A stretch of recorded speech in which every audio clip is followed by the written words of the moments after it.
Last week, Deputy Prime Minister Gan Kim-yong announced that Singapore is to take in 2,500 to 3,000 new citizens annually over the next 5 years. Whenever this topic appears, it usually triggers strong reactions. Singapore's fertility rate today is extremely low. Without immigration, the population will shrink rapidly in the following decades. That means fewer workers, fewer taxpayers, and eventually a weaker economy. Immigration is not just about filling numbers. It is also about bringing talent and the skills that are important for Singapore to remain competitive in a global economy.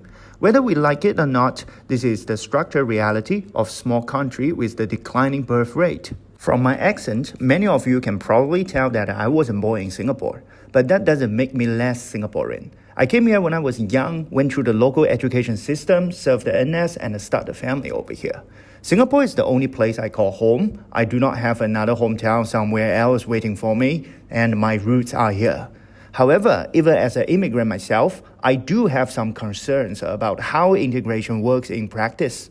Because throughout my personal experience, I have many friends who are permanent residents or new citizens, and I noticed that some of them, especially those who came to Singapore as adults, sometimes struggle to truly shift their sense of belonging to this country. More than once, I have heard people casually say something like, if a war happens in Singapore, they will run away immediately. When I hear that, it reminds me of something Mr. Lee Kuan Yew once worried about many years ago. He warned that Singapore must never become a place where people treat the country like a hotel to live in, rather than a home worth defending. For a small country like Singapore, this is not a small issue. Singapore survived because its citizens believed they had a stake in the country's future.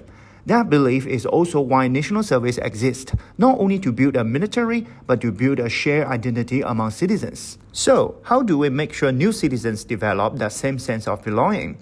In my opinion, two things are extremely important: language and identity integration. First, language matters more than people think. Many people debate whether immigrants should speak English in daily life, but the real issue is deeper than that. Language shapes the media we consume and the conversation we participate in. If people cannot comfortably use English, they may rely entirely on media from another country or remain within the completely different information environment. Over time, that environment naturally shapes their worldview and even their political instinct. That is why I believe an English proficiency requirement for citizenship could be beneficial. Not to erase cultural identity, but to ensure that citizens share a common civic language. Interestingly, the use of English in Singapore was strongly promoted by Mr. Lee Kuan Yew not only for economic reasons, but also to prevent ethnic fragmentation. English became a neutral platform where people from different backgrounds could interact without being divided by race or language. Second, identity integration also matters. Beyond language, citizens should understand the basic symbols and values of the country. Being able to sing Majulah Singapura and recite the Singapore National Pledge may seem ceremonial, but the ceremonies serve a purpose. Learning them requires effort, and effort reflects intention. When someone invests the time to understand the country's history and values, it signals a willingness to be part of that nation's story.